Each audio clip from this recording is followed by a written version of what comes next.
बिस्मिल्लाहिर्रहमानिर्रहीम। मेरा नाम डॉक्टर हिदायत बंगश है और आप मेरा यूट्यूब चैनल देख रहे हैं। आज की वीडियो एमबीबीएस के हवाले से है। इटली में जो एमबीबीएस करना चाहें, और ये मैं बताऊंगा। पहले तो ये बताऊंगा कि क्यों ज़रूरी है, इसकी फ़ीस वगैरह कितनी होती है और प्रोसेस क्या होता है। तो इस वीडियो को पूरी तरह देखें ताकि आपको समझ आए। उसके बाद अगर आपने डिसीजन लेना है और अगर आपने एडमिशन करना है तो आप हमारी सर्विसेज भी हासिल कर सकते हैं। इसके अलावा आप किसी और कंसल्टेंट की भी सर्विसेज हासिल कर सकते हैं जिनको टोटल प्रोसेस का पता हो। अच्छा, पहले तो ये है कि इटली, आपको जैसा कि पता होगा, ये शेंजन कंट्री है, यूरोप में है। तो और एक अच्छी कंट्री है, फ्यूचर के लिए भी अच्छी कंट्री है। तो इसमें ये है कि अगर आप एमबीबीएस करते हैं तो इसके बहुत से फ़ायदे हैं। पहला फ़ायदा तो ये है कि अगर आप वहाँ से फ़ारिग हो जाते हैं तो आपकी क्लिनिकल जो ट्रेनिंग होती है वो एक हाई स्टैंडर्ड ट्रेनिंग होगी। इसके अलावा आपको फ्यूचर में वहाँ पे भी जॉब मिल सकती है। इसके अलावा यूरोप में भी जॉब मिल सकती है और फर्दर स्टडी के लिए भी आप अगर कहीं जाना चाहें तो आपको कोई कॉम्प्लिकेशन नहीं होगी, क्योंकि जो इनकी डिग्री है वो वाइडली एक्सेप्टेड है। तो वो वाली टेंशन आपकी ख़त्म हो जाएगी जो आप मतलब दूसरी बाज़ कंट्रीज़ में होते हैं। इसके अलावा इसके लिए क्या होती है जो 2023 में है एमबीबीएस के लिए, इनके रिक्वायरमेंट्स क्या हैं, डॉक्यूमेंट्स क्या, कौन से डॉक्यूमेंट्स की ज़रूरत होती है। पहले तो ये है कि जब भी आप एमबीबीएस के लिए करें तो आपने अपने डॉक्यूमेंट्स हमारे साथ शेयर करने हैं और उसकी असेसमेंट होगी। असेसमेंट मेनली जो होता है उसके कुछ इतने पैसे चार्ज नहीं होते। मेनली अगर आप कहते हैं 3,000 4,000 तक असेसमेंट फ़ी होती है, क्योंकि वो हमने एक किसी एक्सपर्ट को भेजने हैं कि हाँ यार एडमिशन वगैरह पॉसिबल है कि नहीं है। हाँ, ये याद रखिए कि आपके मार्क्स इतने होने चाहिए कि वो आप यहाँ पे फॉर एग्ज़ाम्पल पाकिस्तान में है या इंडिया में है या बांग्लादेश में जो आपकी मेडिकल काउंसिल है उनके लिए एक्सेप्टेबल हो। फ़ीस वगैरह की अगर बात करें, क्योंकि ये बहुत सी चीज़ें होती हैं। जब आपका जहन यूरोप की तरफ जाता है तो पहले यही सोचते हैं कि फ़ीस शायद ज़्यादा हो, लेकिन इनकी फ़ीस इतनी नहीं है। एक तो ये है कि ये इंग्लिश मीडियम में, तो आपको लैंग्वेज का कोई मसला नहीं होगा। तो इंग्लिश मीडियम में आप एमबीबीएस वहाँ पे स्टडी कर सकते हो।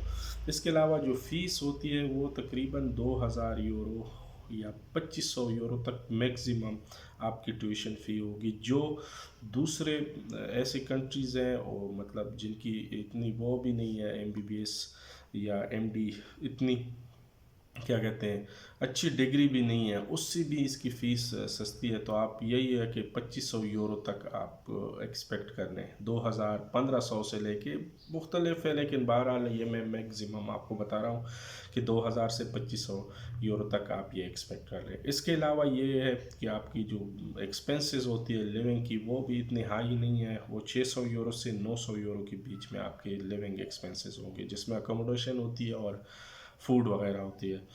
इसके अलावा आपको पर वीक 20 आवर्स जॉब भी अलाउड है। तो मतलब वो आप अगर आप मेहनती हैं तो वो आप ख़ुद भी वो कर सकते हैं। नहीं है तो इतने मेरे ख़्याल में जो सीरियस एमबीबीएस के स्टूडेंट होते हैं वो तकरीबन आजकल 7-8 हज़ार डॉलर से अच्छा है कि 3-3.5 हज़ार यूरो दे दें। तो मेरे ख़्याल में ये इतना वो इशू नहीं है। तो मैं फ़ीस यही है तकरीबन। इसके अलावा ये है कि आपकी जो क्लिनिकल प्रैक्टिस होगी वो भी अच्छी होगी, तो इसलिए ये सारा वो है, आसान है मतलब, और एक अच्छी यूनिवर्सिटी है। इसके अलावा अगर आप एडमिशन की बात करें, क्योंकि ये ज़रूरी होता है कि एडमिशन कैसे करें।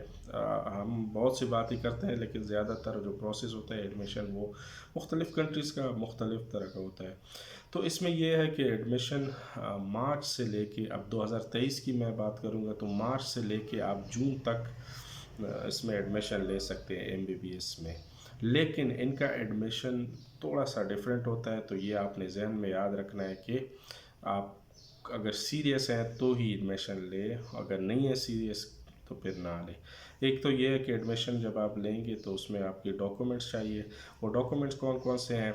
एक तो ये है कि आपकी जो एलिजिबिलिटी, पहले मैं बात करूँगा उसमें, एफएससी प्री मेडिकल होना चाहिए, जिसमें बायोलॉजी एज अ सब्जेक्ट आपने स्टडी किया हुआ, क्योंकि आप अगर कोई मेडिकल का मतलब मेडिकल करना चाहे तो उनको ये पता है कि पाकिस्तान में प्री मेडिकल होता है, प्री इंजीनियरिंग होता है, उसमें बायोलॉजी की जगह मैथमेटिक्स होता है। तो वो आपने याद रखना है कि आपका बायो FSC में होना चाहिए, 12 ईयर ऑफ एजुकेशन में। इसके अलावा मिनिमम मार्क्स 60% तक होने चाहिए। FSC मैट्रिक की आपके डॉक्यूमेंट्स लाएंगे, एक CV लगेगी। इसके अलावा पासपोर्ट की जो वैलिडिटी है वो कम से कम 4 साल होनी चाहिए। इसके अलावा आपने एक मोटिवेशनल लेटर लिखना है, आप खुद लिख सकते हैं, नहीं तो किसी प्रोफेसर को कह लिख सकते हैं। एक बैंक स्टेटमेंट चाहिए, वो भी यही होता है कि जो फ़ीस है इसके और एक्सपेंसेस है इसके मुताबिक चाहिए। इसके अलावा फिर यही होगा कि एक एप्लीकेशन फ़ी लगेगी, एप्लीकेशन बर्थ सर्टिफिकेट लगेगा, आपकी फ़ोटो लगेंगे, FRC लगेगी।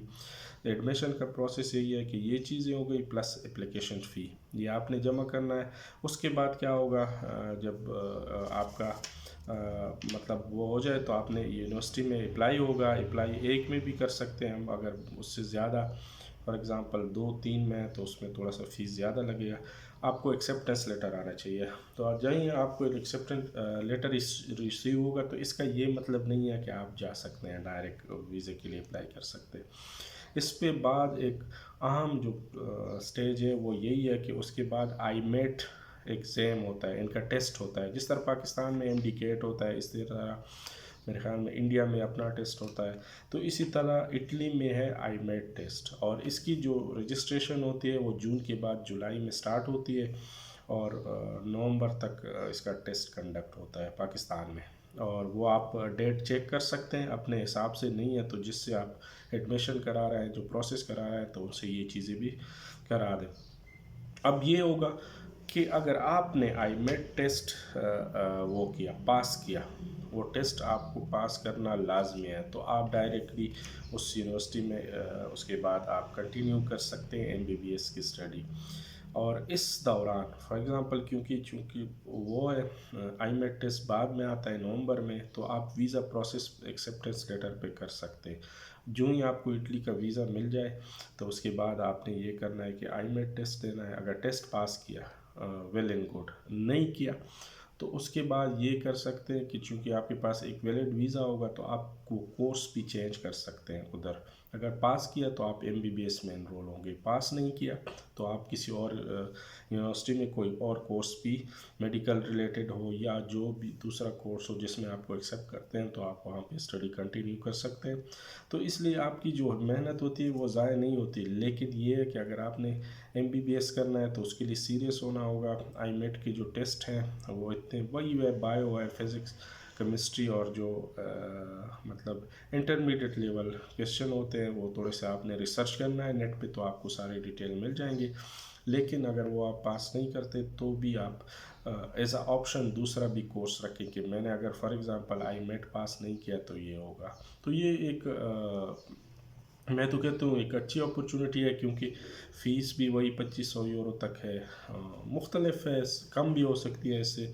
और ये है कि इटली की जो दूसरी एजुकेशन है वो भी अच्छी है। तो जो सीरियस है वो तो यही कर सकते हैं कि अभी से रजिस्ट्रेशन कराएं, एडमिशन वगैरह करा लें, वीज़ा प्रोसेस के लिए भी बैंक स्टेटमेंट वगैरह तैयार करें, वीज़ा प्रोसेस करें, और IMET के लिए तैयारी करें। वो ऑनलाइन कर सकते हैं आप, बहुत से आजकल वेबसाइट है। अगर आपको थोड़ी सी इंटरनेट का इस्तेमाल आता है, नहीं है तो जिससे भी आप एडमिशन कर रहे हैं उनसे सारी गाइडेंस ले लें, टेस्ट दे दें। इंशाल्लाह अगर आप वाकई मतलब काबिल बंदे हैं और MBBS करना चाह रहे हैं तो आप ये टेस्ट आसानी से क्लियर करेंगे, और उसके बाद आप उधर स्टडी कंटिन्यूस कर सकते हैं। और ये आपकी फ्यूचर भी है वहाँ पे, तो मतलब ये है कि एक अच्छा ऑप्शन है। मैंने कहा आपसे शेयर कर दूँ। बाकी आपको किसी किस्म की इंफॉर्मेशन चाहिए तो वो मैं आप फ्री ऑफ चार्ज प्रोवाइड करूँगा। इसके अलावा अगर असेसमेंट चाहिए तो वो मैं आपको किसी से करा के दूंगा, तो इसके कुछ ना कुछ चार्जेस होंगे, मैक्सिमम 5000 तक होंगे। ऐसे लोग भी होंगे जो फ्री कराएंगे, लेकिन चूँकि मैं किसी और से सर्विसेज लूँगा तो वो आपकी ये होगी। बाकी जो गाइडेंस होती है मेडिकल के रिलेटेड और ये जो एडमिशन प्रोसेस है, तो उसमें आपकी हम हेल्प करा सकते हैं। एक अच्छा ऑप्शन था, इसलिए मैंने आपसे शेयर किया। ये वीडियो काइंडली उन दोस्तों से जो MBBS स्टडी करना चाह रहे हैं तो उनसे शेयर करें ताकि उनको फ़ायदा पहुँचे। Thank you. अल्लाह हाफिज़।